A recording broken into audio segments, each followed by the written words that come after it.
बंगाल की सत्ता की चाबी किसके हाथ लगेगी, इसका फैसला होने में अब कुछ ही घंटे बचे हैं। लेकिन 4 मई की मतगणना से पहले बंगाल की सियासत में वो सुनामी आई है जिसने दिल्ली तक हड़कंप मचा दिया है। एक तरफ चुनाव आयोग की जीत थी तो दूसरी तरफ ममता बनर्जी की टीएमसी की कानूनी घेराबंदी। मामला सुप्रीम कोर्ट पहुंचा और वहां जो हुआ उसने सबको चौंका दिया। टीएमसी ने इसे अपनी बड़ी जीत बताया और चुनाव आयोग को बैकफुट पर धकेल दिया। लेकिन रुकिए, खेल अभी खत्म नहीं हुआ है। टीएमसी अब एक और ऐसा दावा चलाने जा रही है जिससे मतगणना के दौरान खेला होने की पूरी गुंजाइश ही खत्म हो गई है। क्या है वो सीसीटीवी प्लान, आज की इस विशेष रिपोर्ट में हम आपको बताएंगे सब कुछ। लेकिन उससे पहले चैनल को सब्सक्राइब करके इस वीडियो को लाइक जरूर कर दे। दरअसल विवाद की जड़ थी चुनाव आयोग का वो सर्कुलर जिसने कहा था कि मतगणना केंद्रों पर केवल केंद्रीय कर्मचारी तैनात होंगे। टीएमसी ने इसे संघीय ढांचे पर हमला बताया और सीधे सुप्रीम कोर्ट का दरवाजा खटखटाया। कोर्ट में टीएमसी की ओर से दिग्गज वकील कपिल सिब्बल ने मोर्चा संभाला। कपिल ने तीखा दलील देते हुए मतगणना पर्यवेक्षकों का चयन केंद्र और राज्य दोनों के कर्मचारियों में से रैंडम तरीके से होना चाहिए, इसका पक्ष लिया। शुरुआत में आयोग ने अपनी बात ऊपर रखी, लेकिन जब जस्टिस बागची ने स्पष्ट किया कि विकल्प दोनों के लिए खुला है तो आयोग को झुकना पड़ा। चुनाव आयोग के वकील डीएस नायडू ने कोर्ट को भरोसा दिलाया कि मुख्य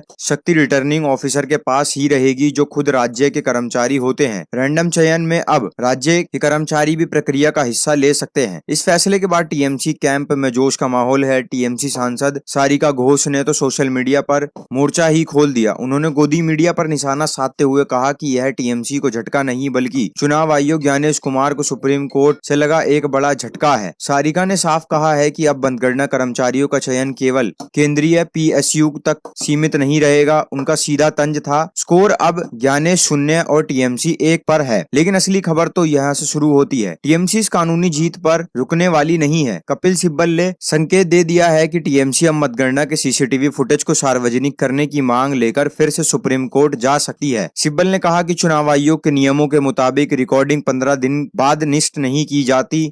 अगर मतगणना में कोई धांधली हुई तो 45 दिन बाद उनकी पुष्टि कैसे होगी। टीएमसी का कहना है कि अगर चुनाव आयोग की पूरी प्रक्रिया पारदर्शिता है तो फुटेज दोनों में डर कैसा। यह मांग आने वाले घंटों में एक नया राजनीतिक बवंडर खड़ा कर सकती है। बंगाल चुनाव हमेशा से ही अपनी गहमा-गहमी के लिए जाने जाते हैं, लेकिन इस बार की लड़ाई पोलिंग बूथ से निकलकर कोर्ट रूम और अब तकनीक तक पहुंच गई है। टीएमसी और चुनाव आयोग के बीच यह टकराव दिखा रहा है कि हर कोई एक वोट की गिनती पर इस बार तीखी आंख और कानूनी पहरा पहले से ही कई ज्यादा सख्त होने वाला है।